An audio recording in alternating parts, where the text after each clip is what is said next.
জায়গায় উদাহরণ দিয়েছি যে ভাগবতমের শ্লোকে ব্যাসদেব লিখে গেলেন, নিগম কল্পতরু গলিতং ফলম সুখমুখদামৃতম দ্রব সংযুতম পিবত ভাগবতম রসমালয়ম রসমালয়ম রসমালম রসমালাই। এটা রসগোল্লাও না, যদিও আমাদের দেশে কলকাতায় একটা রসগোল্লা বিখ্যাত, কেসি দাসের রসগোল্লা, স্পঞ্জের মতো হেভি টেস্টি, কালারও সেরকম, আর মুখে দিলে একদম গলেই যায়, স্পঞ্জের মতো নরম। তো তথাপি আমরা রসগোল্লা কীরকম খাই বলেন তো, যত ভালো হোক। আগে তো ছিল আমরা বিকালে বা দুপুরে একটু টিফিন হিসাবে মিষ্টি দই খেতাম, আর এখন আমাদের খাওয়ার লিমিট হয়ে গেছে, তো 3 বারই খাওয়া। হ্যাঁ, আবার রসগোল্লা কখন পাওয়া যায় বলেন তো, যেদিন ফিস্ট হয়। নর্মাল দিনে রসগোল্লা দেয় না। একটা লোক ফিস্ট দেবে তো সব দেবে, পকোড়া থেকে শুরু করে ছানা সবজি থেকে আমাদের পায়েস, চাটনি, তারপরে চাউমিন, ম্যাকারনি সব একসঙ্গে আসবে। খাওয়া দাওয়ার পরে যখন পেট ভরে যায় তখন আসে রসগোল্লা, আর ছাড়াও যায় না। তখন ভক্তরা বলে, দাদা একটু চিপে দেন, রস ছেড়ে গোল্লাটা দেন। আর উনি যা রস ছাড়লো, এবারে যে খাবে সে আবার তারপরে খায়। রস ছেড়ে কি খায়? গোল্লা। কিন্তু রসমালাই দিলে কি ছাড়বেন, কি খাবেন? রসমালাই দিলে চেটে খাও না। ভাগবতম হচ্ছে রসমালাই, রসমালয়ম, রসে ভরা ভাগবত, জীবত রাস। তো কৃষ্ণলীলা, কেবল কৃষ্ণলীলা। আর এইখানেও তাই, চৈতন্য মহাপ্রভুকে প্রতিষ্ঠা করার আগে কৃষ্ণই যে ভগবান সেটা প্রতিষ্ঠা করছেন। যদি কৃষ্ণ, পূর্ণ কৃষ্ণ ভগবান সেটা উপলব্ধি হয়, তাহলে চৈতন্য উপলব্ধি হবে। কেন? ব্রজেন্দ্র নন্দন যেই, তারপরে শচী সুত হইল সে, যেই সেই একই ব্যক্তি। তো এরকম বলা হয়নি তো যে চৈতন্য মহাপ্রভু কৃষ্ণের অবতার, না, যেই সেই। বলরাম হইল নিতাই, বলরাম নিতাই হয়েছেন, এমন নয় যে বলরাম অবতার নিয়ে এসছেন, নিতাই না, হয়েছেন একই ব্যক্তি। কিন্তু সেই জন্য আগে কৃষ্ণকে প্রতিষ্ঠা করছেন, যে যখন কৃষ্ণ এই জগতে আবির্ভূত হন তখন কৃষ্ণের সঙ্গে সমস্ত অবতার তার সঙ্গে এই জগতে আসেন। অতএব বিষ্ণু তখন কৃষ্ণের শরীরে, বিষ্ণু দ্বারে করে কৃষ্ণ অসুর সংহারে। কৃষ্ণ অসুর বধ করেন না। কে অসুর বধ করেন? বিষ্ণু। এখানে লিখেছেন কবিরাজ গোস্বামী। কেননা আমাদের শ্রদ্ধেয় শ্রীমৎ ভক্তি পুরুষোত্তম স্বামী মহারাজ বলেন, যখন রাম অবতারে ভগবান রামচন্দ্র সীতাকে নিয়ে বনবাস ভ্রমণ করছিলেন, 14 বছর বনবাস হয়েছিল না, বিভিন্ন প্রকার সেই বনে ঘুরেছেন, চিত্রকূট পর্বতে ঘুরেছেন। তো বনে ঘুরতে ঘুরতে এক জায়গায় দেখছেন হাড়ের পাহাড়। তো মা সীতা জিজ্ঞাসা করছেন, প্রভু এটা কি? তখন ভগবান রামচন্দ্র বলছেন, এই অসুররা আসে না, প্রতিকল্পে অসুররা আসেন জগতে উৎপাত করতে, জগতে ঝামেলা করতে, সেই অসুরদের আমি বধ করেছি, এত অসুর বধ করেছি। তার পাড় কার হাড় এগুলো? অসুরের হাড়। তখন মা সীতা, সে তো সবার জননী, অসুর আর সুর, ভক্ত অভক্ত, পশু পাখি কীট পতঙ্গ সবার মা সীতে। তখন বলছেন, মায়ের হৃদয়টা হৃদয় মানে একদম করুণায় ভরে গেছে। বলছে, না, এরকম তুমি আর বধ করবে না, তুমি আমাকে কথা দাও, এরপরে অবতার এলে তুমি কাউকে বধ করবে না। তখন বলছে, বধ করবে না, তুমি আমাকে কথা দাও, তুমি এর পরের অবতার এলে তুমি অস্ত্র ধারণ করবে না, একদম হাতে অস্ত্র উঠাবে না। বলছে ঠিক আছে। প্রায় দেখা যায় না, স্ত্রীর কথা একটু হ্যাঁ বলতে হয় না, না সবসময় না বলা যায় না। ভগবান বলছেন ঠিক আছে। তো ভগবান কৃষ্ণলীলায় অস্ত্র ধারণ করেননি, কিন্তু মেরেছেন কিনা? হ্যাঁ, কিভাবে মেরেছেন? প্রথম মারলেন পুতনাকে, পুতনাকে মেরেছেন না, একদম চুমু দিয়ে মেরে দিয়েছে। এই আমাদের দেখে না সমাজে ইয়াং মেয়েরা ইয়াং ছেলেদেরকে চুমু দিয়ে মেরে দেয়। তো ভগবান কৃষ্ণ চুমু দিয়ে পুতনাকে মেরে দিয়েছে, বা ইংরেজি যদি বলেন কিস দিয়ে মেরে দিয়ে। তারপরে কালিয়কে পা দিয়ে দাবিয়ে দিয়েছে, পা দিয়ে না, কেশির মুখে হাত ঢুকিয়ে দিলেন। আর এদিকে কংসের চুলের মুঠি ধরে ঘুরিয়েছেন পাহাড়। তো মেরেছেন, তাই না কৃষ্ণ? তো এখানে বলছেন কৃষ্ণ মারেননি, কে মেরেছেন? এখানে বলছে অতএব বিষ্ণু তখন কৃষ্ণের শরীরে বিষ্ণু দ্বারে করে কৃষ্ণ অসুর সংহারে।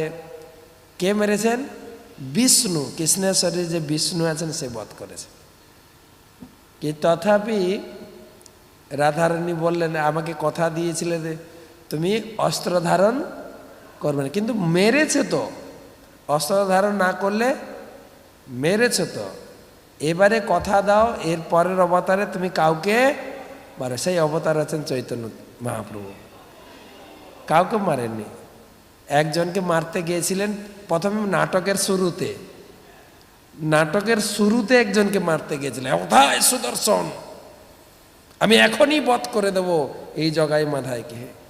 নিত্যানন্দ প্রভু পা জড়িয়ে ধরে বলছেন প্রভু এই মারপিট হাঙ্গামাটা কলির অবতারে নেই, আমাদের এই লীলাতে আমাদের লিস্টে নেই মারপিটটা। ভগবান আসেন এই জগতে তিনটে কাজ করার জন্য, পরিত্রাণায় সাধুনাম বিনাশায় দুষ্কৃতাম ধর্ম সংস্থাপন, অসুর বিনাশ, ভক্তদের রক্ষা আর ধর্ম প্রতিষ্ঠা। কিন্তু আমাদের এই কলিযুগের অবতারে দুটো কাজ আছে, 3 নম্বর কাজটা নেই।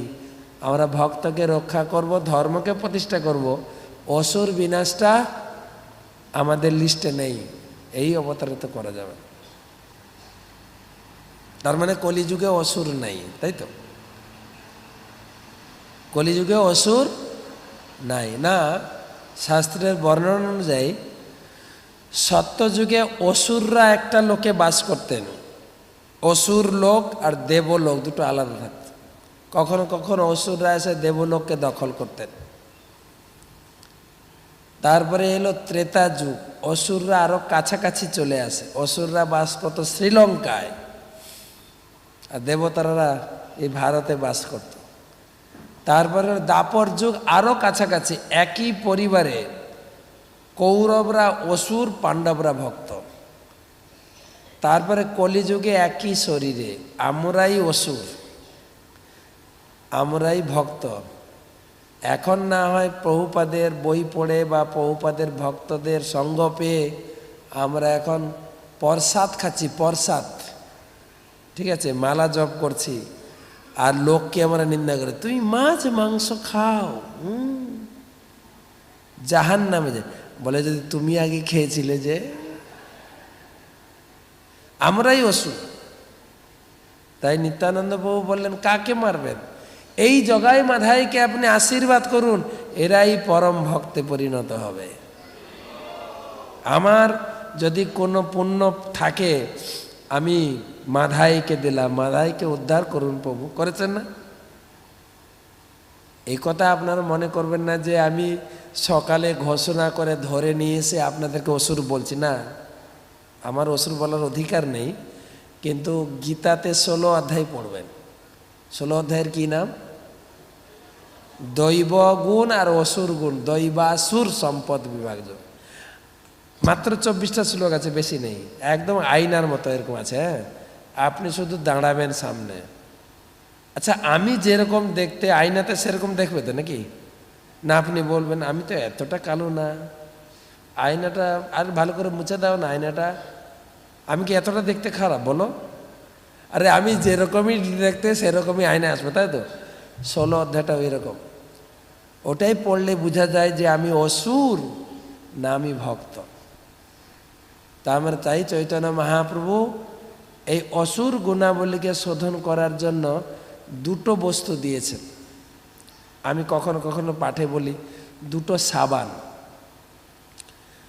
কাপড় নোংরা হলে কি সাবান ব্যবহার করবেন? ডিটারজেন্ট পাউডার, তাই না?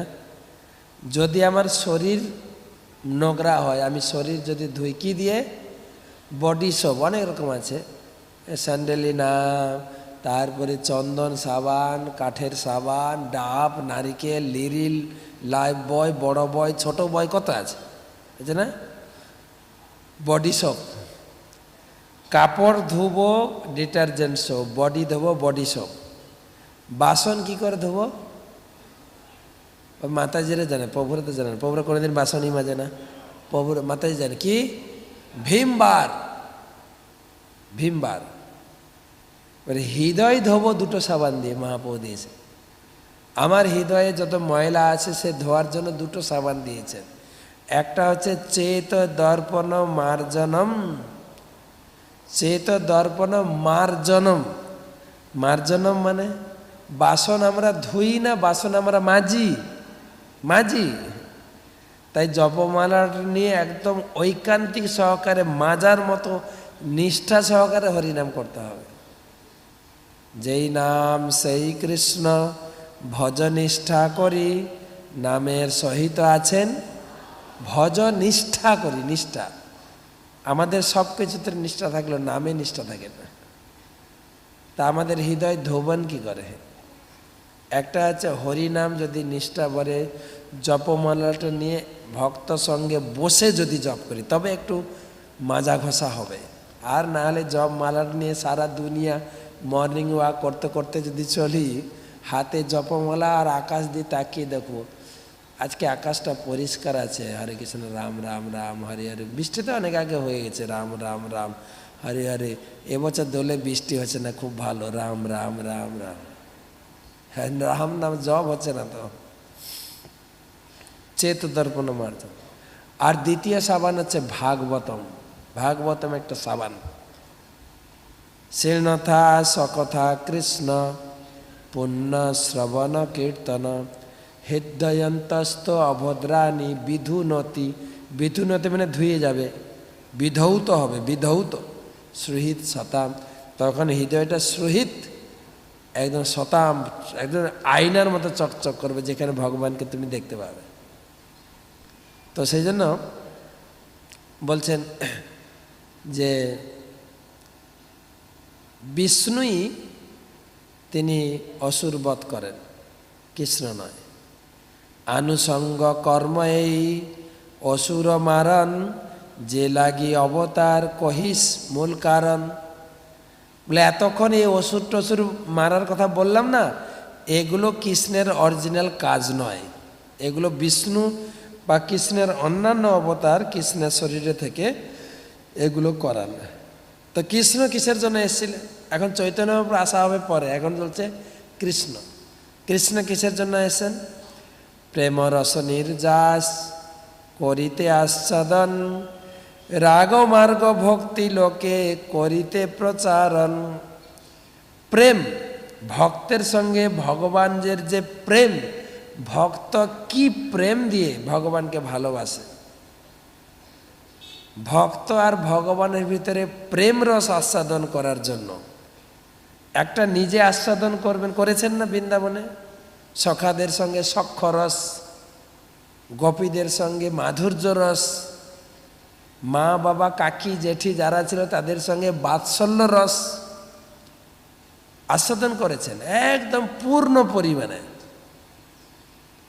সখ্য রসে তিনি তো খেলাধুলা করে 11.5 বছর কাটিয়েছেন, একদম আনন্দপূর্ণ ভগবান। আমরা দামোদর লীলাতে গাই নমামি সরম সচ্চিত আনন্দ রূপম, আনন্দময় রূপ ভগবান। কৃষ্ণের কোন ছবি দেখবেন না যে গালে হাত দিয়ে বসিয়ে না, তো এমনকি ছোটবেলার যত ছবি দেখেন বিভিন্ন পোজে ছবিগুলো আছে, কোথাও বাঁশি নিয়ে দাঁড়িয়ে বিভিন্ন পোজ, আর লোকে ওই ফটোগুলো কেনে, ফটোগুলোর নাম দেওয়া আছে পেট গোপাল, লাড্ডু গোপাল, এক একটা পোজ আছে না এক একটা। তো ভগবান আনন্দময় পুরুষ। আর বাচ্চা বা শিশু বা শিশুবেলাটা আনন্দেই কাটে। কিভাবে আনন্দ কাটে? খেলাধুলাই কাটে। কৃষ্ণ খেলাধুলা করেছেন। গরু চড়ানোর তো একটা বাহানা ছিল, শুধু আসল উদ্দেশ্য ছিল আমি খেলাধুলা করব, বাড়ি থেকে অনেক দূরে গিয়ে খেলো। বাড়ির কাছে থাকলে মাই খেলতে দেয় না, এই এতক্ষণ কাদা মেখেছি ঘরে আয়, খেলাই যায় না। আর এখন তো বারান্দা ঘরের বাইরেও না, এখন সবসময় ঘরের ভিতরে। যা খেলো, পায়খানা করো, প্রস্রাব করো, খাও, খেলাধুলা করো, পড়াশোনা করো, কোথায়? ঘরের ভিতরে। আমাদের হেমন্ত মুখোপাধ্যায় গান গেয়েছেন দুঃখে, শোনো বন্ধু শোনো, এই শহরের ইতি কথা, এই শহরের কথা একটু দুঃখের কথা তোমাদের শোনায়। ইটের পাথারে লোহার খাঁচায় দারুণ মর্ম ব্যথা। আমাদের ঘরগুলো কিসের? ইট আর লোহার খাঁচায়। ওই একই ঘরের ভিতরে সব কিছু করতে হবে, দুঃখ। আমাদের ঘর ছিল গ্রামে, উঠোন ছিল, বারান্দা ছিল, পুকুর ছিল, মাঠ ছিল, খেলেছি আমরা। আর এখন যা হবে ঘরের। তা আনন্দ কোথায়? কিন্তু কৃষ্ণ আনন্দ করেছেন। গোচারণ লীলা ছিল বাহানা, সে বল খেলতেন, খেলতেন এবং খেলতেন। আর শিশুদেরও খেলে একটু, কিন্তু পড়াশোনা পরীক্ষার সময় এলে শিশুরা একটু জব্দ হয়ে যায় না, মাম্মি কাল এক্সাম আছে কি হবে বলে না বাচ্চারা। আর কৃষ্ণ পড়াশোনাই করেননি। আর আমাদের মা বাবা বলে পড়াশোনা করছিস না তো গরু চড়িয়ে খাবি। কৃষ্ণ গরু চড়িয়ে খেয়েছেন, একদম ফুল ফেজে আনন্দ করেছেন কৃষ্ণ, একদম আনন্দময়, আনন্দময় বিগ্রহ। তো সেই প্রেমরস বাল্য শিশুবেলায় তিনি সখাদের সঙ্গে খেলাধুলা করে কাটিয়েছেন। তারপরে তিনি গৃহস্থ লীলা আনন্দ করেছেন, সব কিছু করেন। তো প্রেমরস নির্যাস করিতে আস্বাদন, যে ভক্তের সঙ্গে ভগবানের যে প্রেম রস আস্বাদন করেছেন। আর কি? রাগ মার্গ ভক্তি করিতে প্রচারণ। জগতে ভক্তি আছে, কিন্তু এটা রাগ মার্গ ভক্তি না। ভক্তি কিনে জানে সব তো কর্মকাণ্ডতে ভরা। সারা দুনিয়া জগৎ মিশ্রিত। এরপরে বলবেন যে জগৎ মিশ্রিত ঐশ্বর্য জ্ঞান। জগতে তো ভক্তি বলে খুঁজে পাওয়া খুব কঠিন, আর যারাই ভক্তি করে তারা ঐশ্বর্য জ্ঞানে ভক্তি করে। ঐশ্বর্য জ্ঞান জানেন, তুমি ভগবান আমি তোমার দাস, এটা কৃষ্ণের একদম পছন্দ হয় না, পরে পরে বলবেন। তো সেজন্য রাগ মার্গ ভক্তি, ভগবানের প্রতি স্বতঃস্ফূর্ত ভালোবাসা, যেরকম গোপীদের উদাহরণ দিলাম। রাগ মার্গ ভক্তি, তো রাগ মার্গ ভক্তি প্রচার আর প্রেমরস আস্বাদন। কেন না? তিনি যে রসিক শেখর কৃষ্ণ পরম করুণ, এই দুই হেতু হইতে ইচ্ছার উদ্গম। তিনি প্রেমরস আস্বাদন করবেন কেন?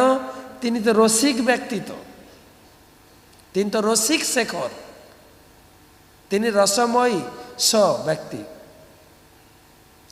আর প্রচার করবেন কেন? পরম করুণ, তার ভিতরে করুণা আছে। দুটো জিনিস থাকলে তবে প্রচার করতে পারে, করুণা। পরম করুণ আর রসিক শেখর, যার জন্য তিনি প্রেমরস আস্বাদন করতে এসছেন আর রাগমাগ ভক্তি প্রচার করতে এসছেন। ঐশ্বর্য গানেতে সব জগত মিশ্রিত, ঐশ্বর্য শিথিল প্রেমে নাহি মোর প্রীত। সারা জগৎ ঐশ্বর্য ভাবে আমাকে সেবা করে। তুমি ভগবান আমি তোমার দাস, হে প্রভু তুমি আমাকে দাও, আমার সেবা করো। এর হচ্ছে মদীয় ভাব, আমার করো, আমাকে দাও, আমাকে ঘর দাও, বাড়ি দাও, টাকা পয়সা দাও, বুদ্ধি দাও, দাও দাও দাও। আর ব্রজভাবের সেবা হচ্ছে আমি তোমার সেবা করব। আমরা বলি আমি তোমার দাস, তুমি আমার প্রভু। ব্রজবাসীদের ভাব এরপরে আসবে, তুমি কোনো বড়জন, আমি তোমাকে লালন পালন করব।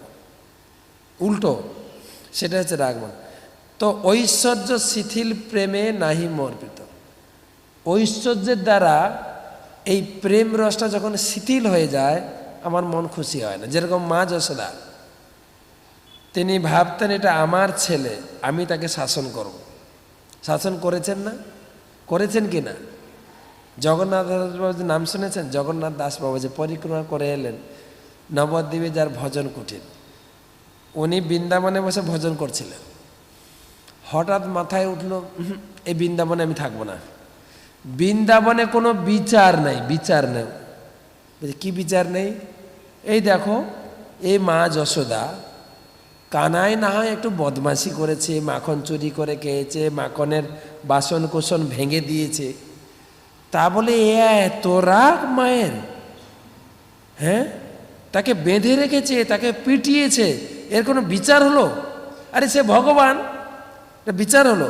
এখানে থাকবো না, এখানে কোনো বিচার নেই, চলো। আমার নবদ্বীপটা খুব ভালো।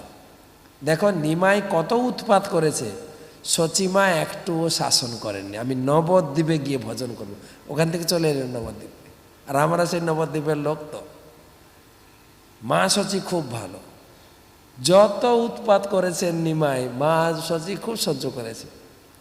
তো সেদিন ঐশ্বর্য, যেরকম আপনার ভগবান কৃষ্ণ একটা জায়গায় আছে বৃন্দাবনে, মাটি খেয়েছেন, মাটি। কৃষ্ণ মাটি খেয়েছেন, সব সখারা এসে মায়ের কাছে অভিযোগ, যশোদা মাইয়া, যশোদা মাইয়া, জানো কানাই মাটি খেয়েছে। আর কোনো মা যদি শোনে তার বাচ্চা মাটি খেয়েছে, মায়ের মন কেমন হবে? হায় হায় হায়, তোর শরীর খারাপ করবে, জল নিয়ে এসে মুখ ধোয়াবে, তাই না? এবং আঙ্গুল ঢোকাবে, বমি কর, বমি কর, ফেল মাটি। তো মা যশোদা বলছেন, কানাই তুমি মাটি খেয়েছ? মুখ খুলছে না, আমি মাটি খাইনি। বলছে বলরামও বলছে তুমি মাটি খেয়েছো, তোমার দাউ ভাই বলছে তুমি মাটি খেয়েছো,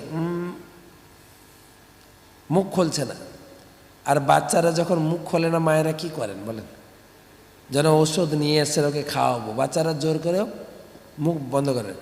মায়েরা কি করেন জানেন? এতে ক্যাপাসিটি, এই আঙুলটাকে সেট করেন বাচ্চার এখানে, হ্যাঁ এখানে সেট করে, আর বাম হাতে থাকে ওষুধ, চাপ দিলে মুখটা খুলে যাবে।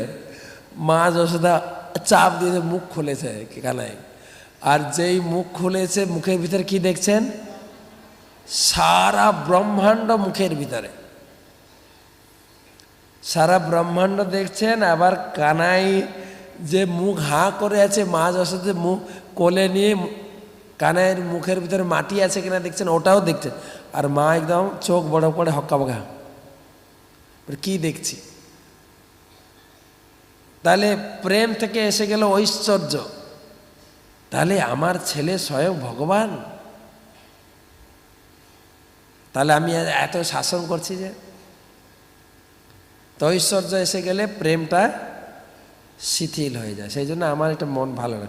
সঙ্গে সঙ্গে মা ভুলিয়ে দিলেন, ভগবান কানাই মাকে ভুলিয়ে দিলেন, সব মাথা থেকে উড়ে গেল সঙ্গে সঙ্গে। আবার সেই কোলে জড়িয়ে ধরলেন। তো ঐশ্বর্য শিথিল প্রেম। এখনও যেহেতু কানাই ওখানে মাটি খেয়েছিলেন, এখনও ভক্তরা ওখানে দর্শন করতে গেলে মাটি প্রসাদ খায়। আর ওখানে সন্দেশ পাওয়া যায় না, মাটি প্রসাদ, ছোট ছোট পেড়ার আকারে মাটি প্রসাদ বিক্রি হয়। আমরা খাই, নিয়ে আসি কেন জানেন? আপনি সন্দেশ কিনবেন, সন পাপড়ি কিনবেন বৃন্দাবন থেকে, কদিন থাকবে? এ মাটি প্রসাদ আপনার সবসময় থেকে যাবে, ওটা সুবিধা মাটি প্রসাদ। আর মাটিটা সন্দেশের মতো, ওইখানকার মাটি একদম সন্দেশের মতো টেস্ট, দেখতেও সেরকম মাটি। তো ঐশ্বর্যটা আমার সন্তোষজনক নয়। আমার এই ঈশ্বর মানে আপনাকে হীন, তার প্রেমে বশ আমি না হই অধীন। কে যদি মনে করে তুমি ভগবান আমি দাস, এইভাবে পুজোতে আমার অতটা প্রীত হয় না। আমাকে তো যে ভজে ভজে যেইভাবে, তারে সেভাবে ভজি এ মোর স্বভাবে। যে যথা মাং প্রপদ্যন্তে স্তাং তথৈব ভজামহম, মম বর্তানুবর্তন্তে মনুষা পার্থ সর্বস। আমাকে যেভাবে ভজে আমি তাকে সেভাবে দিন। কিন্তু তাহলে কোন ভজনটা শ্রেষ্ঠ? তখন বলছেন মোর পুত্র মোর সখা মোর প্রাণপতি, এইভাবে যেই মরে করে শুদ্ধ ভক্তি। আপনাকে বড় মানে আমারে সমহীন, সেইভাবে হই আমি তাহার অধীন। মোর পুত্র, কেউ যদি বলা করে আরে তুমি আবার কি ভগবান, তুমি আমার ছেলে। যখন যখন জগন্নাথ মিশ্র নিমাইকে একটু শাসন করছিলেন, তখন এক ভক্ত এসে বলছে আরে এই নিমাইকে জানেন? কে? স্বয়ং ভগবান। তিনি হচ্ছেন ব্রহ্মাণ্ডের অধিপতি, ব্রহ্মাণ্ড যার রোমকূপ থেকে বেরোয় সেই হচ্ছে এই নিমাই। ওই তা হলেও আমার ছেলে, কিন্তু আমার ছেলে, ওকে মানুষ করতে হবে। তো নিমাইকে মানুষ করবেন জগন্নাথ মিশ্র, সেটাই ভগবান কিন্তু সন্তুষ্ট। সেটা বলছেন কেউ যদি মনে করে আমি তার পুত্র, তার সখা, মোর প্রাণপতি, আমার পতিদেব, আর নিজেকে মনে করে বড় আর আমাকে মনে করে ছোট, সেইভাবে হই তাহার অধীন। অনেক বড় ব্যাখ্যা দিয়েছেন বহুপাদ। ময়ি ভক্তরি ভূতানাম অমৃতত্বায় কল্পতে, দৃষ্টা যদাশ্চিমৎ স্নেহ ভবতী নাম মদাপন। জীব আমার প্রতি ভক্তিযুক্ত হওয়ার ফলে অমৃতত্ব লাভ করে। হে ব্রজবালাগণ, তোমরা যে আমার প্রতি অনুরক্ত হয়েছ তা তোমাদের পক্ষে অত্যন্ত সৌভাগ্যজনক, কেননা এই অনুরাগী আমাকে প্রাপ্তি লক্ষণ। ভগবান যখন বংশীধ্বনি করে সব গোপীদেরকে মধ্যরাত্রে ডেকেছিলেন, তারা আসার পরে এই কথা কৃষ্ণ বলছিলেন যে আমার প্রতি যে এই স্বাভাবিক আকর্ষণটা অল্প ভাগ্যে হয় না। তো আরো ডিটেলস বলছেন কবিরাজ গোস্বামী। মাতা মরে পুত্র ভাবে করেন বন্ধন, অতিহীন জ্ঞানে করে লালন পালন।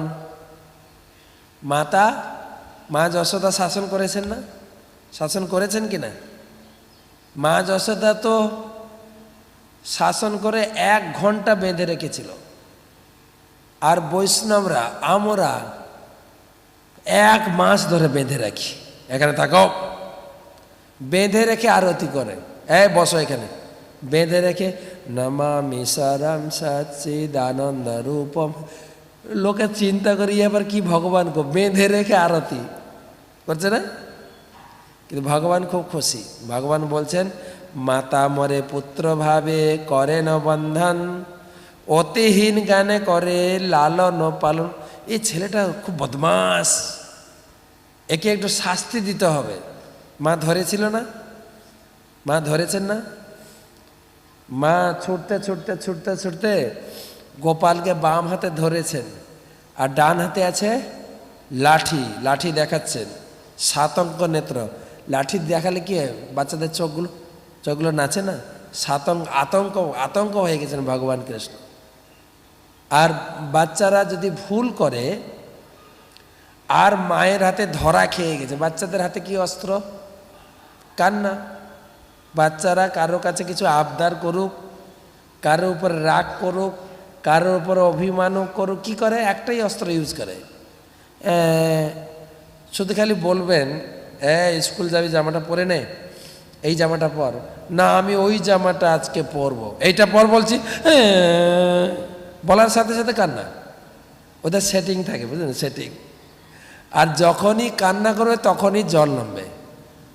আপনি অনেক কান্নার অভিনয় করলে জল বেরোবে না, কিন্তু ওরা করার সাথে সাথে সেটিং, জলও নামে। ভগবান কৃষ্ণ সেরকম কেঁদেছেন। বাচ্চারা 3টা রিটে কাঁদেন, হারমোনিয়াম রিড জান, harmonium reed, A reed, B reed, C reed. বাচ্চারা রিড ধরে ধরে কাঁদে। আপনাদের বাচ্চা আছে দেখবেন, প্রথমে এমনি কাঁদবে, কিচ্ছু বাধা দেবেন সঙ্গে সঙ্গে করে জল নামতে শুরু করবে। তাও যদি মা শুনে তার আবদারটা মেনে নেয়, কান্না বন্ধ, সঙ্গে সঙ্গে কান্না বন্ধ, জলও বন্ধ, বাস। আর যদি সেই কান্নায় মার মন না গলে, কি করে জানেন? রিড চেঞ্জ করে, দেখে মা শুনছে না আমার কথা, রিড চেঞ্জ করবে। দ্বিতীয় লাইনে কি আছে? রুদন্তং মোহর নেত্র যুগ্মং মিজন্তং, তারপরে দ্বিতীয় লাইনে করাম ভজ যুগ্মেন সাতঙ্ক নেত্র। রিড চেঞ্জ হবে এবারে। এবারে মাকে, মা দেখছে কিনা দেখবে। হ্যাঁ, মা যদি কাজে ব্যস্ত থাকে বেশি কাঁদবে না, বা মার কাছে গিয়ে একদম চোখ রোগড়ে বলে করাম ভোজ, দুটো কর মানে হাত, দুই হাত দিয়ে চোখ রোগড়ে চোখ রোগড়ে রোগড়ে কাঁদবে। তাতে যদি কাজ হয়ে যায়, কান্না বন্ধ হয়ে যাবে। ঠিক আছে, আর কাঁদতে হবে না, হয়েছে, বন্ধ কর। তাও দেখছি মা অনেক সময় হট মেজাজে চলে যায়, কত কাঁদবি, কাঁদ আজকে, কাঁদ আছে, কত কাঁদবে। তখন লাস্ট অস্ত্র ইউজ করে বাচ্চারা, যেতে মায়েরা একদম জব্দ হয়ে যায়। মায়েদের জব্দ করার বাচ্চারা জানে কৌশল। একদম তৃতীয় স্টেপ ইউজ করে, জানেন কি করে? তারপর তৃতীয় লাইনটা কি আছে? মহশ্বাস কম্প ত্রিরেখাঙ্ক কণ্ঠ। মায়ের সামনে একদম হাঁপিয়ে হাঁপিয়ে কাঁদবে, এমন হাঁপাবে মা, তখন বলে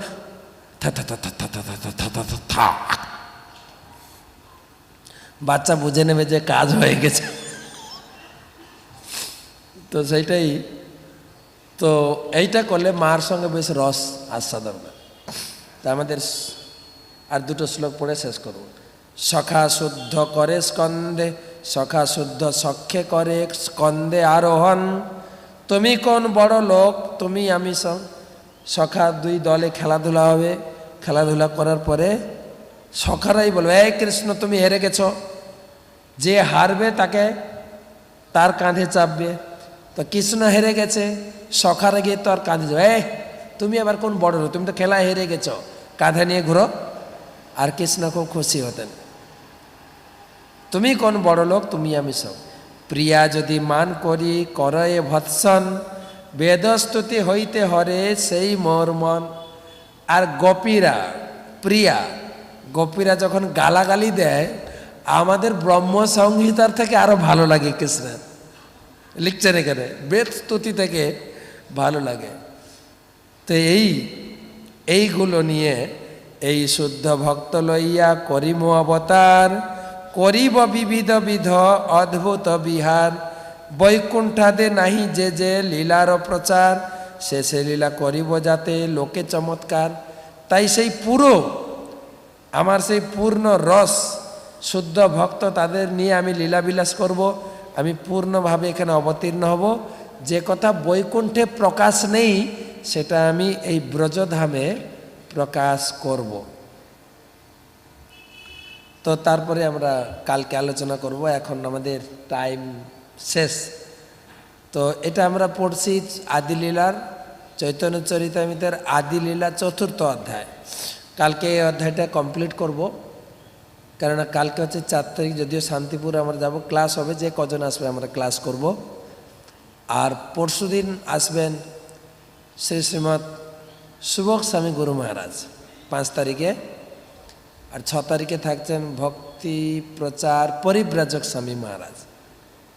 আর তারপরে ছিল ভক্তি পুরুষোত্তম স্বামী মহারাজ, কিন্তু তাদের দোল পড়ে যাচ্ছে। 7 তারিখে সকালে 10টার পরেও পাঠ চলবে, 8 তারিখে সকালে। এই নিয়ে 2 তারিখ থেকে 8 তারিখ পর্যন্ত চৈতন্য কথা সপ্তাহ।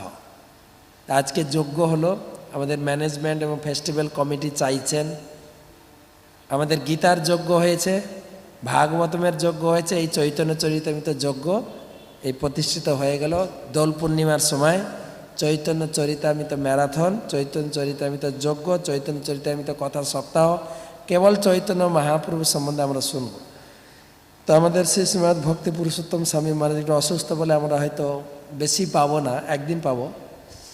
কিন্তু প্রতি বছর আপনারা যারা যারা বই কিনেছেন, যদি সম্ভব হয় বই নিয়ে আসবেন, তাহলে আমাদের চৈতন্য চরিতামৃত একটু তো পড়া হবে, বছরে কমপক্ষে 7 দিন ধরে ধরে পড়ব। তো অনেকে এইখানে আমাদের পরিক্রমাতে অনেক লোক চৈতন্য চরিতামৃত নিয়েছেন, অনেক। আজকেও প্রায় অনেক জন নিয়েছেন। তো যারা চৈতন্য চরিতামৃত কিনেছেন, হাতে কাছে আছেন, বই নিয়ে আসবেন। কালকে এই অংশটা আবার শেষ করব, এই 4th অধ্যায় আদিলীলার বইটা নিয়ে আসবেন। শ্রী চৈতন্য মহাপ্রভু কি, জগৎগুরু শিল প্রভুপাদ কি যায়, সমবেত ভক্তবৃন্দ কি যায়, গৌর প্রেমানন্দে হরি হরি। তা আমি আশা করব আপনারা এই চৈতন্য সপ্তাহ, চৈতন্য কথা সপ্তাহ, চৈতন্য চরিতামৃত ম্যারাথনে আমাদের গাড়ি আছে, নাম লিখাতে পারেন। চৈতন্য চরিতামৃত আগামী 10 তারিখ থেকে দাম বেড়ে যাচ্ছে, দাম বাড়বে। আমার দাম বেড়ে গেছে অলরেডি, কারণ নতুন বই এসছে।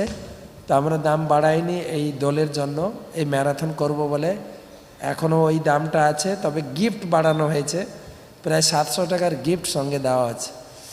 তো যারা চৈতন্য চরিতামৃত নিচ্ছেন নাম লিখবেন। গুরু মহারাজ বইতে সই করে পাঠাচ্ছেন। গুরু মহারাজ বলছে আমি সই করে দেবো, আমি স্পর্শ করে দিয়েছি, যাকে বলো চৈতন্য নিতে। তো আপনারা যারা নিয়ে যেতে চান লিখবেন, বা ফোন করে জানুন যে তোমার জন্য একটা চৈতন্য আমি বুকিং করছি, পাঠিয়ে দিতে পারি। একদম ঘরে পৌঁছে যাবে। আপনাকে যদি টাকাও না দিতে পারেন, পরে টাকা পাঠাতে পারবেন, সেই যাতে বেশি করে আমরা চৈতন্য চরিতামৃত গ্রন্থ প্রচার করতে পারি। চেষ্টা করেন প্রত্যেক ভক্ত 1টা 2টো 5টা বিতরণ করবেন চৈতন্য চরিতামৃত। চৈতন্য চরিতামৃত কথা সপ্তাহ কি। তো এখন শুরু হবে আমাদের কালচারাল প্রোগ্রাম, এই 5:30 থেকে 8টা পর্যন্ত। বিভিন্ন ধরনের নাটক, সিনেমা, তারপরে রয়েছে আপনার